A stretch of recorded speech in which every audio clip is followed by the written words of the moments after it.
Hi, welcome to my channel. My name is Annie and this is Unity Consciousness. Today we're going to be discussing the energy that will be prominent beginning today, the 19th, and up through this weekend, which includes a full moon. It's probably the star of the show, the full moon in Aquarius on Friday. So let's get started. First of all, the energy throughout this week is going to be very mercurial. We've got a lot of aspects going on with Mercury. The upside of that is Mercury moves quickly, so that'll be fast-moving energy. So just as you begin to understand it, it'll be shifting and changing. So we've got, let's see, a square to Chiron. We've got some harmony with Uranus. We've got some expansion with Jupiter, and then there's also a Pluto opposition. So there could be some difficulty with communications this week. Sudden insight as a result of some of those communication upsets. Also be aware as you speak, watch for exaggerations because we've got Jupiter at play here, so we may be wanting to expand on things and exaggerate on things that we could really just simply state without the exaggeration, and that would be fine. And then with the Pluto opposition, Pluto is always about transformation. That could be, media or communications that are transformative or asking us to transform our ideas or ideals in some way, shape, or form. But again, as I mentioned, it's fast-moving energy. Mercury always moves quickly. And you can also draw on, because Mercury is finishing its transit of Cancer, and then it switches to Leo early next week. So that means that the energy is going to be that much more intense because it's at the latter end of the degrees of Cancer. But we can also draw on our the Leo energy.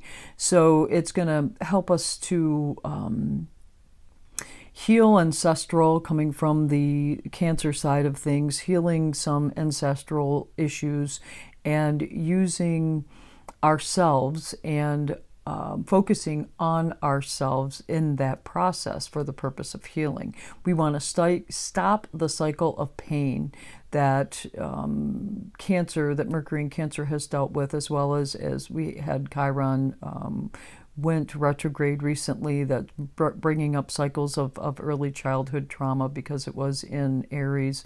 So we're trying to heal all of these aspects. So definitely allow these different pings, either for or against Mercury this week, to benefit you, and then draw on that Leo energy so you can focus on yourself in the process, and use the insights that you receive to create space for love of yourself, and then integrate others as well. Just know that any transformations or shifts are to bring in a different future for yourself, especially as you break through some of the programming that has been present in your life for this life cycle, and that which could have been part of cycles in your family for generations. So in addition to this Mercurial energy, we've also got a lot of quincunx energy this week.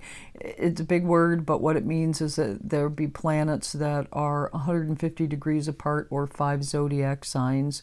And what that is basically is two different energies coming at you, kind of like a dichotomy. And it can drain you of energy. You can feel very tired, very emotional, like you're on a roller coaster. Just understand that this energy is going to be prominent this week again, and it's all for purpose. Don't ever be afraid of opposition. You don't have to be defensive when someone opposes you, or that there's opposing ideas or ideals that you have. It's an opportunity to integrate the wise aspects of both of those energies. As you sit with it, as you allow it to yourself to process it, let the wisdom in those different angles rise to the surface, and for you to integrate those for a higher level of understanding. You don't have to be opposed.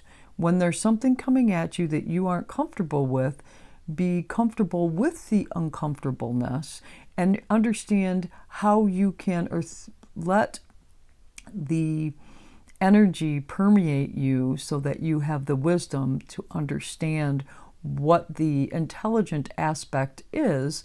Let that rise to the surface, then integrate it for a higher level of consciousness for yourself. Because opposition is there for a purpose. It's just not there to stop you dead in your tracks and make you upset or angry.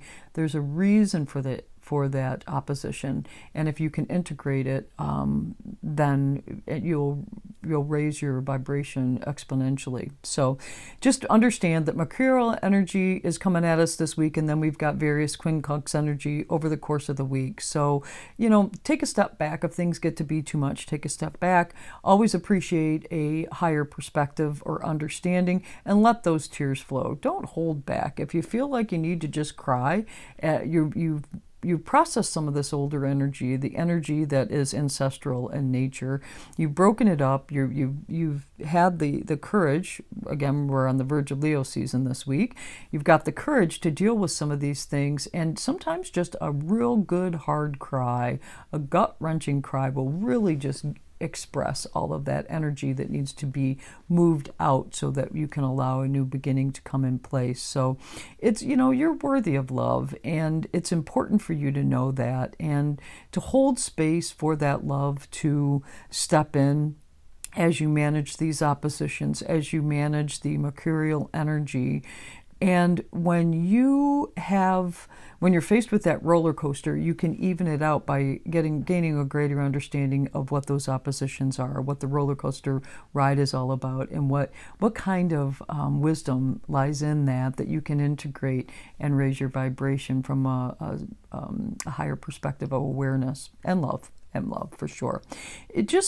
We've got then as the week carries on, again those two energies will be prominent over the course of the week. But then on Wednesday, Venus is changing signs, so Venus is going to be moving into the sign of Virgo.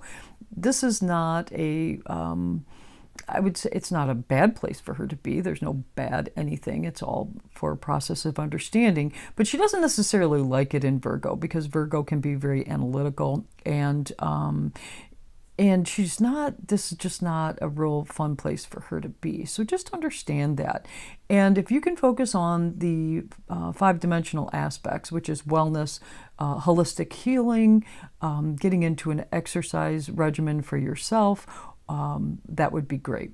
Venus, again, is relationships, that relationship with yourself and or others, as well as financial resources. So 3D understanding of Venus and Virgo is going to be critical, very critical thought processes and or analytical thinking that has gone to the negative side, or being just overly critical or analytical of others. And five-dimensional version of the Venus in Virgo is you're wanting to serve others or help others. What can you do to ease the burden of another? And here's the trick, without sacrificing yourself in the process. So on that same day, we've got Eris, which is Mars' sister, actually. She likes to speak out. She likes to be heard. And she's all about truth and understanding. So she's going to go retrograde on that day. So her energy is going to be magnified. You may be feeling that that transition from Venus to Virgo, and Eris going retrograde on that same day. And obviously, as the retrograde cycle, as we get a couple days into it, then that energy is going to kind of wane. But then we'll have Venus and Virgo for a few weeks still yet. It's just entering the sign. Then on Thursday, it's happy birthday, Leo. Leo season is upon us. And the sun loves Leo. That's the home sign. So it's going to be welcome home to the sun. Our courage is going to be highlighted. We'll feel very brave. The more heart-centered that you can align yourself with, the better off you will be during the Leo season. I enjoy Leo season greatly. It's always fun when the sun can come home to its sign. And one thing to be mindful of is Leo, the three-dimensional side of it is seeking attention for the purpose of getting attention. And a five-dimensional version of that would be confident in who you are, stepping into the confidence and knowing who you are. So personally, I'm going to step into that five-dimensional energy. I try to stay away from three-dimensional energy as much as I can, and we'll talk more about that as I close the video. It's time to have a little chat about that again. But anyway, well, the sun is in Leo. Put yourself first, and put yourself out there too.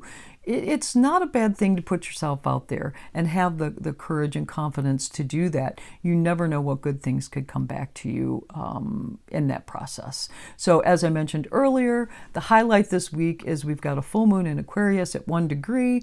Very interesting little dichotomy there. So full moons typically bring closure, and we've got a full moon in Aquarius at 1 degree, which is a beginning, a new beginning.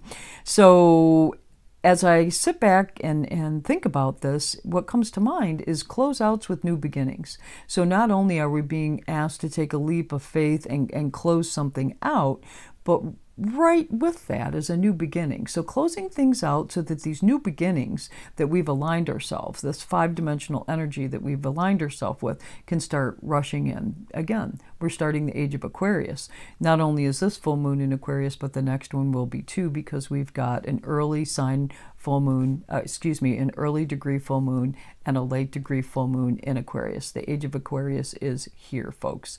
Folks that are cardinal signs, also Aquarius is a cardinal sign, Capricorn and Cancer and Libra and Aries are cardinal signs, which is at the opposite end of the full moon. It's where the moon's at. And then the fixed sign, Aquarius is a fixed sign. So Taurus, Leo, Scorpio, and Aquarius are all fixed signs. So if you are either a cardinal sign or a fixed sign, you may feel this energy a little bit more strongly than others that you may know.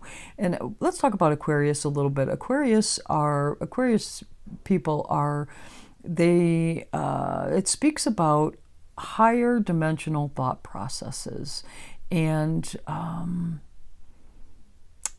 it's almost genius mentality. It has a lot to do with technology or higher forms of understanding, and standing firm while honoring your authentic self is part of that as well. So 3D Aquarius can be somebody who he rebels or she rebels for the purpose of rebellion. And they want to feel themselves in that performance of just standing forth and, I'm just going to make a statement. I'm going to rebel just because that's what I'm going to do. Versus five-dimensional understanding of Aquarius is welcoming the peace of acceptance while standing in your truth, but also allowing others to stand in their truth and their higher understanding.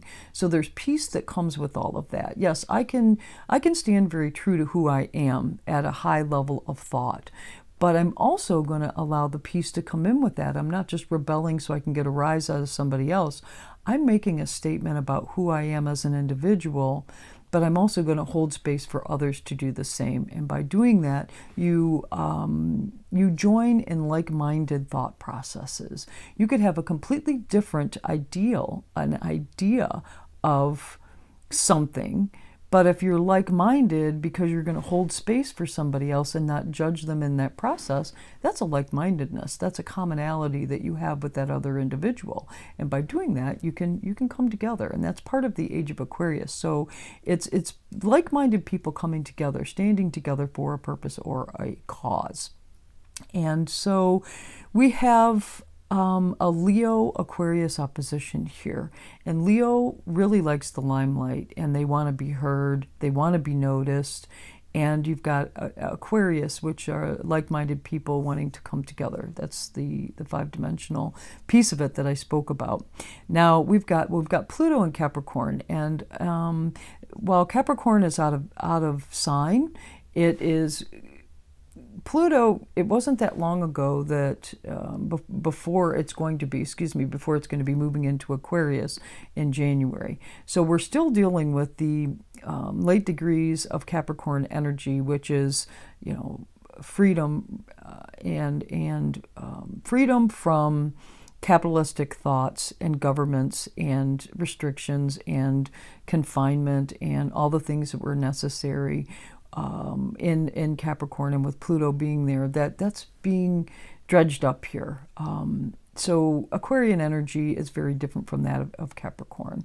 But with that, we have this cardinal grand cross that's also being set up in the sky that goes along with this full moon, which is, again, this dichotomy of old versus new, individuals versus groups of people, or commonality, groups of common people coming together. So that this cardinal grand cross, it has to do with Eris in Aries, and we've got Pluto and Capricorn, again out of sign, but it's within aspect of Aquarius because of its latter degrees of Capricorn. And then we've got the Sun, which has just moved into Leo, which is also out of sign because it it just came out of Cancer. So it's within a 3 to 4 degree orb of being exact. And Haumea is in Libra. So this cardinal grand cross, again, it's going to affect our cardinal signs, which are Aries, Libra, Cancer, and Capricorn. We'll be feeling this quite strongly as well.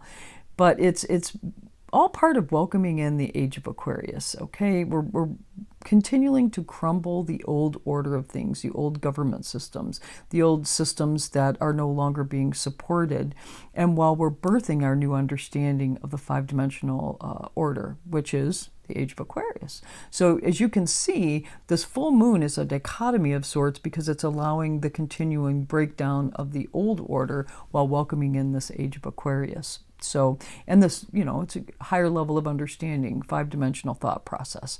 So let's talk about that really quick. And I didn't want to go long today, so we'll see if we can't just tighten this up real quick here. Please know that it's important to understand that with the age of Aquarius, it's common groups of people coming together for the greater good of all, and the breaking down of the old paradigm. And we can understand the age of Aquarius, and we can use astrology and astronomy to pick up patterning and associated with what all that means. But when the sun sets, it boils down to human choice. And you have a choice to resonate with either three-dimensional energy or five-dimensional energy. And five-dimensional energy is where the liberation lies. That is the dawning of the age of Aquarius. So align with five-dimensional energy. And by doing so now, it is going to open up a whole new world for you. But it boils down to human choice. And the more people who align with five-dimensional energy, the quicker the entire planet will flip from three-dimensional energy to five-dimensional energy. So, important full moon this month as well as next as we usher in this age of Aquarius. And what can you do to help this process? What can you do in these various aspects this week, whether it's the Mercurial energy, or it's the quincunx energy, or it's the full moon energy, or the planets changing sign from Cancer to Leo, or Venus moving from Leo into Virgo. Raise your vibration. Resonate and make those five-dimensional choices. By doing that, you're going to raise your vibration. You can also do it by getting outside. Harmonizing with nature will also do it. Hold space for self-love and self-care. Always be mindful of yourself and make sure that you're being helpful to yourself. What are you saying to yourself in your mind? Make sure that your words are being as compassionate and kind to yourself as they are to others. It's very important. Integrate opposition. Take a look this week as we've got this quincunx energy that is going to show many, many different oppositions. How can you step back from the opposition, understand the wisdom that lies therein, and integrate that opposition to raise your vibration? How can you integrate the wise aspects of an opposition so that you can change your process or change your understanding of something and raise your vibration. There's always intelligence when there comes to opposition. If you're dealing with a situation where it feels like there's just no end in sight, there is an end in sight. And the minute you realize that there has to be upheaval so that you can have a transition and reach a higher dimensional thought process, you're already 3/4 down the road when you make that realization. And always resonate with peace and joy. This is Leo season. Heart-centered consciousness is where we should be. It'll be easy to resonate with it, and just know that love, peace, and joy will always anchor in the highest vibration that's near you. Thank you so much. We got a big week energetically. I will be here. If you have any questions or comments, please post them. I'll get back to you as soon as I possibly can. As I went on this morning, I did see that I missed one last week. My apologies for not responding right away, but I will today. You can believe that. And I hope you have a fabulous week. If you know someone that can be helped by this videos, that's the purpose of this, please do share it with them. And like I said, leave a comment if you'd like to, and also like and subscribe to my channel. Have a good week. Namaste.